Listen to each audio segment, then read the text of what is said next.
How's it going there, guys and girls? This is Ketchup Mustard here once again.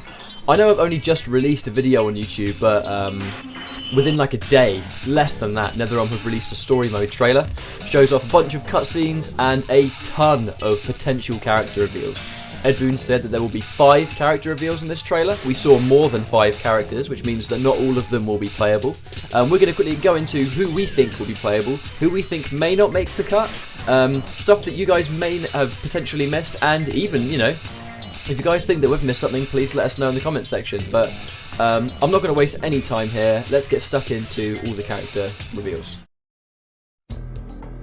So I'll start with the obvious ones, I suppose. Right off the bat, you can see Takeda, Kung Jin, and Jackie Briggs are at the start of the trailer. We've seen all of these before in some video or comic or something.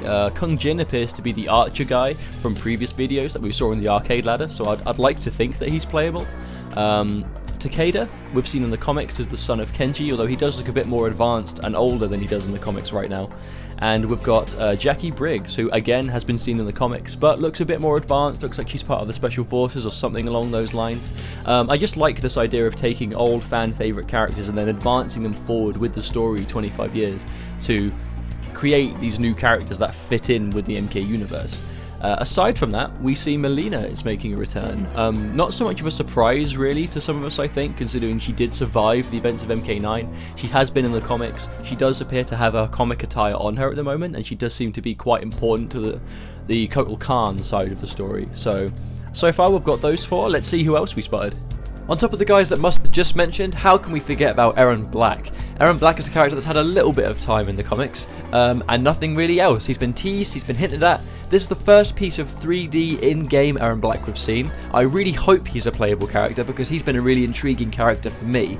I've been looking at him being potentially a day 1 main for me in terms of the actual game, so fingers crossed. Anyway, one of the characters that have been potentially missed is Rain. Rain has a tiny portion in this trailer where he's drop-kicking Kotal Khan, and if you pay close attention, he's got a new attire. He's not wearing his Mortal Kombat 9 outfit, so I don't know, he could be playable, he could be in there just for story purposes. It would be a bit strange for them to put in all that effort to make a cool costume and have him not playable, so we'll have to see there. Also, Sindel. We saw Sindel. She looks very much like she's got her Mortal Kombat 9 costume with a bit more stuff on it, so again, I'm not sure if she's going to be a playable character. She's paired with Kitana. It looks like Kitana. This kind of like demonic NetherRealm version of Sindel and Kitana. I think it's Kitana because you can see the right-hand side of a closed fan on the right-hand side there. I think that's Kitana personally. And also Shinnok. Shinnok has been referenced at the end of, you know, some intro dialogue and stuff. His amulet is in the trailer, and obviously he was in the ending for Mortal Kombat 9, so I suppose it makes sense for him to be playable because he seems quite important to the story.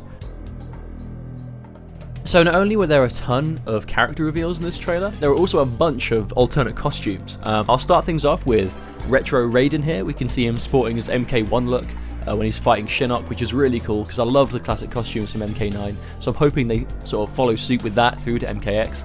The most interesting one, I think, is this Scorpion alternate here, when you see him and Sub-Zero with their unmasked counterparts.